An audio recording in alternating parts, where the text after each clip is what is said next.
Good morning, students. This is new chapter of class 9th congruence of triangles. इनकी book में जो definitions लिखी हैं इनको आप कॉपी पर उतार लेंगे. इनको मैं समझाए दे रहा हूँ. कॉन्ग्रेंट सेगमेंट्स, अगर टू सेगमेंट लाइन सेगमेंट्स ए और बी, ए बी ये लाइन सेगमेंट है और सी डी, अगर इनका मेजरमेंट लेंथ इसकी नाप लें और इसकी लेंथ नाप लें, अगर मेजरमेंट दोनों का इक्वल है तो कहा जाएगा ए बी कॉन्ग्रेंट है सी डी के. इसी तरह कॉन्ग्रेंस ऑफ एंगल्स, अगर टू ट्रेंगल्स इस प्रकार से हैं, मान लीजिए एक ट्रेंगल है ए बी सी, दूसरा ट्रेंगल है डी ई एफ, अगर इनके मेजरमेंट यानी प्रोटेक्टर से इसका मेजर करें इन दोनों का और दोनों ही एंगल सेम आते हैं तो इसको भी लिखेंगे angle A B C congruent angles, angle D E F कहा जाएगा. कॉन्ग्रेंस ऑफ ट्रेंगल्स किसको कहेंगे? टू ट्रेंगल्स अगर इस तरह के हैं, एक ट्रेंगल ए बी सी, दूसरा डी ई एफ है, तो कॉन्ग्रेंस ऑफ ट्रेंगल्स उसको कहेंगे अगर ए बी किसी करेस्पॉन्डिंग साइड डी ई के इक्वल है, बी सी ई एफ के इक्वल है और ए सी डी एफ के इक्वल है,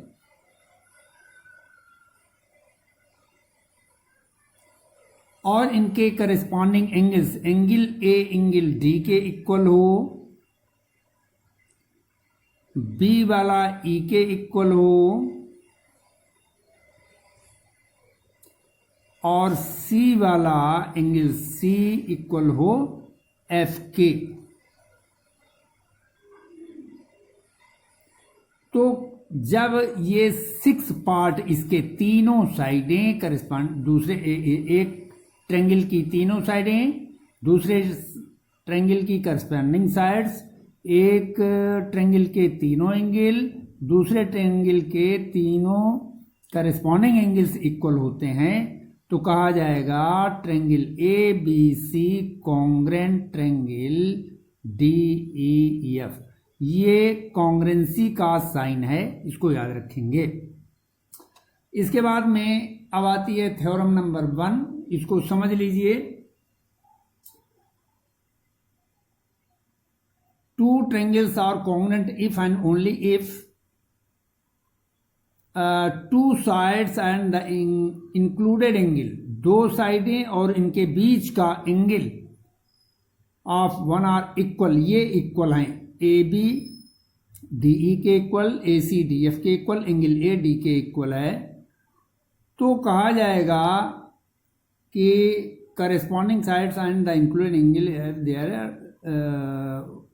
तो triangle A B C D E F के कॉन्ग्रेंट होगा. ये हमें प्रूव करना है. तो गिवन में क्या दिया गया है? In triangle A B C and triangle D E F, A B is equal to D E, A C is equal to D F and angle A is equal to angle D. हमें prove क्या करना है? Triangle A B C congruent triangle D E F, ये हमें prove करना है. अब इसका प्रूफ कैसे लिखेंगे इसको समझना है. अब ट्रेंगल ए बी सी को डी ई एफ के ऊपर हम प्लेस करें तो लिखेंगे place triangle A B C over triangle D E F. इसको उठा करके इसके ऊपर प्लेस करें, रखें. तो क्या होगा, side A B falls DE,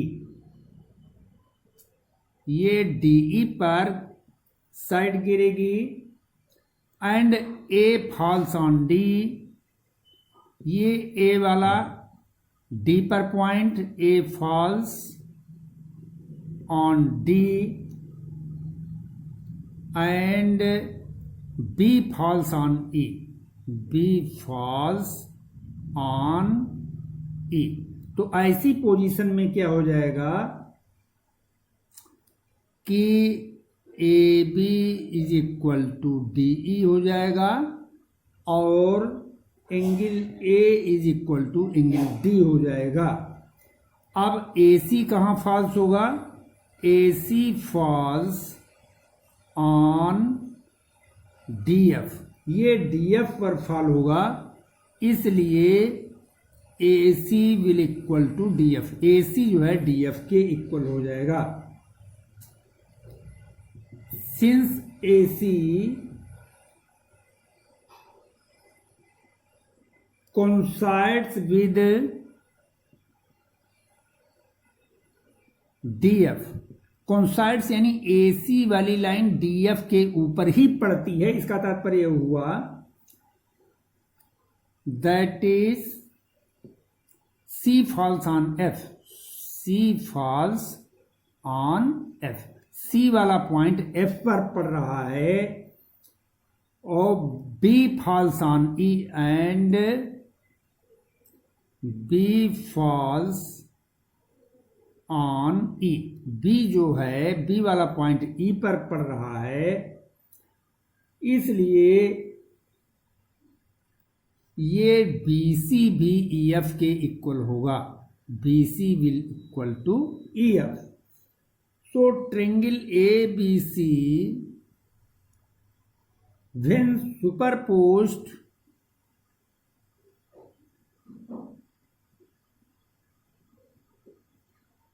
upon triangle DEF, superpose मैंने ए बी सी के ऊपर DEF को प्लेस किया जाना, covers it exactly, covers it exactly, ये पूरी तरह से A B C D E F को पूरी तरह से कवर कर लेगा, इसलिए triangle A B C congruent triangle D E F हो जाएगा। अब नेक्स्ट थ्योरम देखेंगे,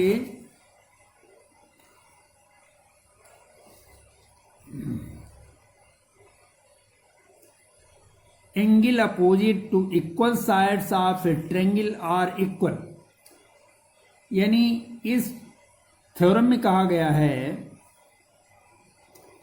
कोई ट्रायंगल एबीसी है जिसमें ए बी और ए सी इक्वल है, तो इनके अपोजिट एंगल यानी एंगल बी सी के इक्वल होगा, ये हमें प्रूव करना है। तो गिवन में हो जाएगा in triangle A B C A B is equal to A C, हमें प्रूव क्या करना है, angle B is equal to angle C, construction हम करेंगे, draw bisector of angle A, angle A का बाइसेक्टर हम ड्रा करते हैं जो विच मीट्स बी सी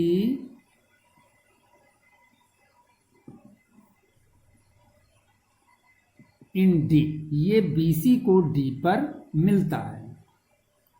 अब इसका प्रूफ देखेंगे,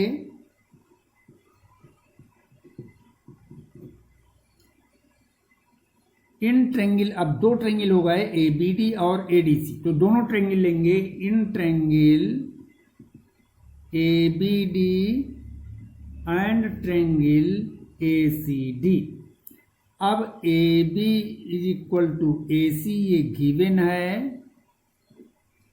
और एंगल BAD ये वाला एंगल इसके इक्वल, तो angle BAD is equal to angle CAD, ये बाई कॉन्स्ट्रक्शन, और AD कॉमन है, यानी AD is equal to AD, ये कॉमन है, इसलिए triangle ABD congruent triangle ACD। Reason क्या होगा? S A S congruency criteria.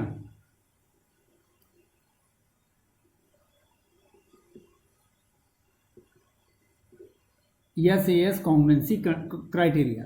जब दो ट्रेंगल कॉन्ग्रेंट होते हैं तो उसके करेस्पॉन्डिंग पार्ट्स भी इक्वल होते हैं, इसलिए angle B is equal to angle C, CPCT। इसका तात्पर्य होगा करेस्पॉन्डिंग पार्ट्स, एक बार बताया जाएगा, corresponding parts of congruent triangles. इसका फुल फॉर्म होता है, इसको याद रखेंगे, बार बार नहीं बताया जाएगा, ये प्रूव हो जाएगा। नेक्स्ट थ्योरम देखेंगे,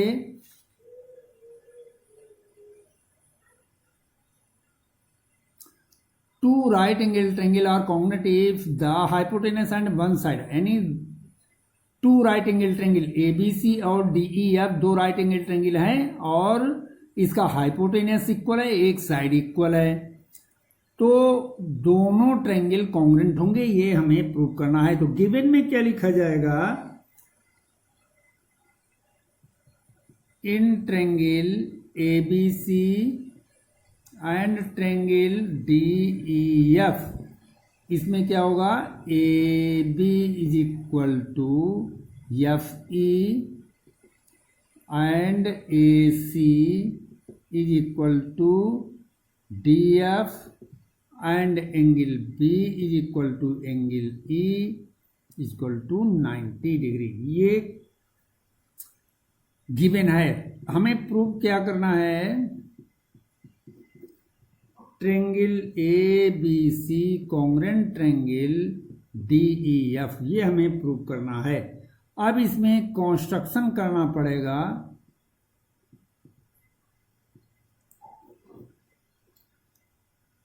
प्रोड्यूस डी को आगे बढ़ा लेते हैं,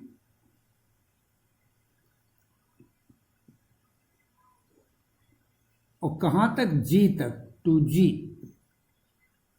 so that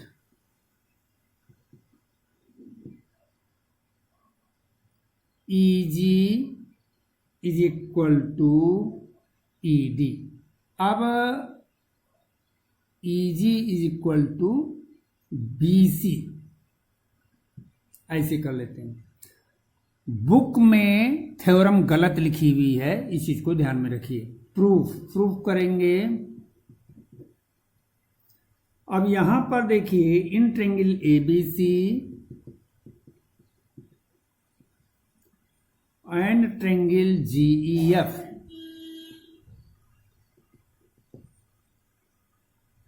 अब हमने EG is equal to BC हमने किया है, तो EG इज इक्वल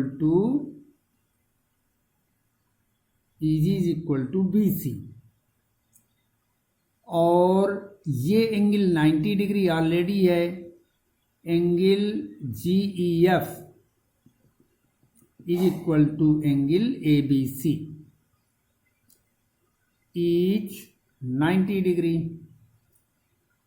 और AB is equal to FE, ये गिवन है। AB is equal to FE, ये गिवन है, इसलिए triangle ABC congruent triangle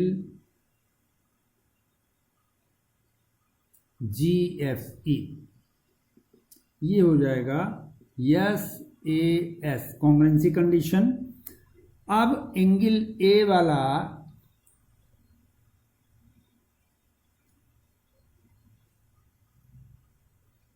angle A is equal to angle GFE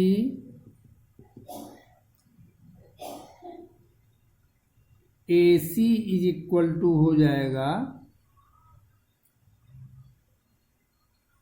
GF और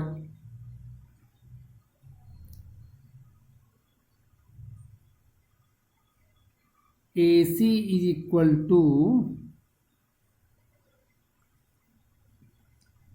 DF के भी इक्वल है। AC DF के इक्वल दिया गया है, इसलिए DF ये दोनों के लेफ्ट हैंड इक्वल हैं, इसलिए राइट हैंड इक्वल हो जाएंगे।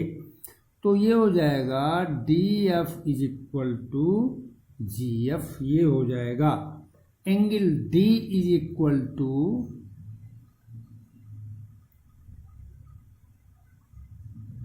Angle D is equal to angle G हो जाएगा।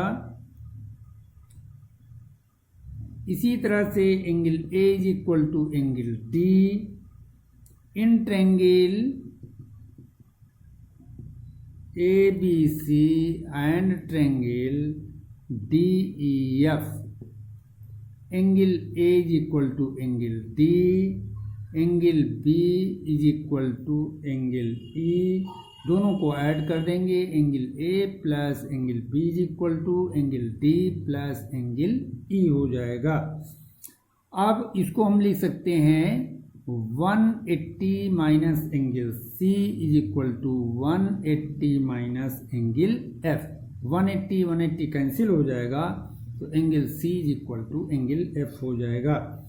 अब in triangle ABC and triangle DEF, BC is equal to DF और angle C is equal to angle F। अब इसके बाद में AC is equal to DF, तो triangle ABC congruent triangle DEF हो जाएगा। Reason SAS congruency condition. तो इसमें ABC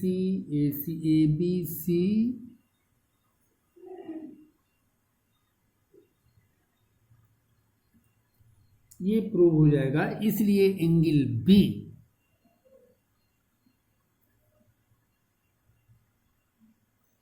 ये प्रूव हो जाएगा।